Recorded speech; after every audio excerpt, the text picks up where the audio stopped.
Kenapa Sarawak tak boleh buka kasino? Tanya Tiong pada PAS. Menteri Pelancongan Seni dan Budaya Tiong King Sing membidas kenyataan pengkritik yang menggunakan alasan agama bagi menyatakan bantahan mereka terhadap cadangan pembukaan kasino di Sarawak. Dia turut menggesa pihak terbabit supaya mencontohi pendekatan diambil negara di Timur Tengah yang kebanyakan rakyatnya beragama Islam berbanding Malaysia yang mempunyai penduduk berbilang kaum. Jika diperhatikan, kebanyakan rakyat di negara Timur Tengah adalah penganut agama Islam. Sebaliknya, Malaysia adalah sebuah negara berbilang agama dan kaum. Namun, pemikiran dan tingkah laku sesetengah ahli politik di negara kita lebih konservatif dan takut berbanding beberapa negara Timur Tengah. Banyak negara Timur Tengah secara beransur-ansur bergerak ke arah kesederhanaan. Sebagai contoh, Emiria Arab Bersatu yang akan menganjurkan Miss World 2023 tahun ini dan terdapat kasino mewah di Timur Tengah. Justru, adakah Malaysia khususnya Sarawak tidak berhak untuk dibangun dan dimajukan? Soalnya, dalam kenyataan di Facebook hari ini. Ahli Parlimen Bintulu itu berkata demikian sebagai membidas kenyataan Pesuruhjaya PAS Sarawak, Geoffrey Jarai, yang mendakwa pembukaan kasino di Bumi Kenyalang itu akan mendatangkan lebih banyak mudarat berbanding kebaikan dan wajar dikecam. Kata Tiong, pemimpin PAS sering memperguna agama dalam kenyataan mereka semata-mata mahu meraih populariti. Tindakan tersebut menurut Tiong boleh menggugat keharmonian masyarakat berbilang agama dan kaum di negara ini khususnya Sarawak. Tindakan sebegini amat berbahaya dan mengundang perpecahan dalam kalangan masyarakat serta menyukarkan pembangunan ekonomi di Sarawak. Sebagai rakyat Sarawak, saya juga memikul tanggungjawab berat sebagai Menteri Pelancongan, Seni dan Budaya yang turut berperanan membangunkan negara tercinta yang didiami masyarakat majmuk, jelasnya. Justru, tambah Tiong, dia berpendirian cadangan pembinaan sebuah taman hiburan, padang golf serta kasino di Borneo Highlands terserah kepada keputusan kerajaan negeri. Katanya dia yakin kewujudan taman hiburan dan padang golf bersama di Borneo Highlands itu dapat mempromosikan sektor pelancongan Sarawak, mewujudkan banyak peluang pekerjaan, memacu manfaat ekonomi sekitar dan menjana lebih banyak pendapatan untuk negeri berkenaan. Sebaik sahaja rancangan itu disahkan dan dilaksanakan, kemudahan asas dan tarikan pelancong di kawasan sekitar juga akan ditambah baik. Sudah tentu kerajaan Sarawak juga boleh menggunakan pendapatan ini untuk membangunkan kawasan luar bandar serta pedalaman. Jika ia dapat membentuk kitaran ekonomi yang baik dan memberangsangkan untuk kepentingan rakyat, kenapa pula hendak dihalang atau dibantah? Kata Tiong.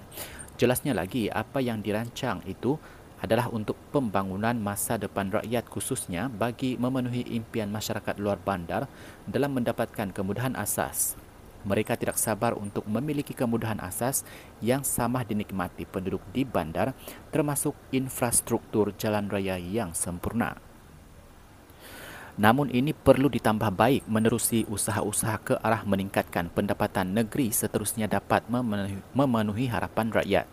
Jika ada yang bimbang kewujudan kasino akan menyebabkan masalah sosial, maka sediakanlah pengawasan yang sewajarnya seperti membenarkan warga asing memasuki kasino pada bila-bila masa. Jika mereka adalah orang tempatan, maka mereka mestilah mematuhi peraturan khusus untuk memasuki kasino dan syarat-syarat lain yang difikirkan perlu, katanya.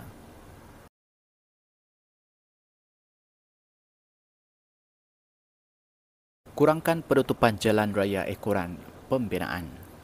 Penutupan jalan raya susulan pembinaan jalan, bangunan dan infrastruktur harus dikurangkan dan dibuka semula sebagai langkah segera mengatasi kesesakan lalu lintas, kata Timbalan Perdana Menteri Dr. Ahmad Zahid Hamidi bercakap dalam sidang media selepas mempengerusikan mesyuarat Jawatan Kuasa Kabinet mengenai kesesakan jalan raya JKM-KJR bilangan 1 2023 di Putrajaya hari ini. Ahmad Zahid berkata penutupan jalan adalah antara punca yang dikenal pasti berlaku kesesakan jalan raya. Satu koordinasi akan dilakukan segera bagi kawasan pembinaan lebuh raya. bangunan atau lain infrastruktur hendak dikurangkan dan mesti dimaklumkan supaya ada kaedah penyuraian, katanya.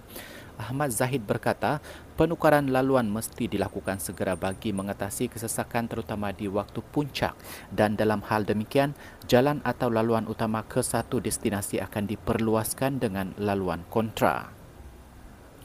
Ditanya sama ada mesyuarat JKM KJR membincangkan pelaksanaan caj kesesakan khususnya di Lembah Kelang, Ahmad Zahid berkata perkara itu tidak dibincangkan tetapi ia akan dibawa ke mesyuarat jawatankuasa teknikal yang akan dipengerusikan Menteri Pengangkutan Anthony Locke 2 minggu lagi. Ahmad Zahid berkata JKM KJR memutuskan supaya kesesakan lalu lintas diselesaikan lebih awal daripada tahun 2030 yang disasarkan Dewan Bandaraya Kuala Lumpur di BKL. Sasaran baharu akan ditetapkan dalam mesyuarat jawatankuasa teknikal di bawah JKM KJR, katanya.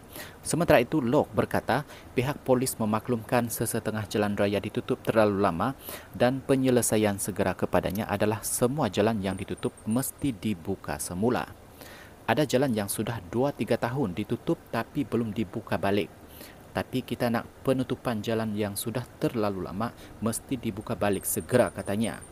Menurut Locke, penguatkuasaan trafik polis memberi cadangan bahawa beberapa jalan di Lembah Kelang boleh dibuka semula dan di BKL diminta melihat kepada kesan sebelum membuka semula laluan tersebut. Beliau berkata segala maklumat dikumpul harus dilengkapkan dalam masa 2 minggu dan dibentangkan dalam mesyuarat jawatankuasa teknikal untuk pelaksanaan segera.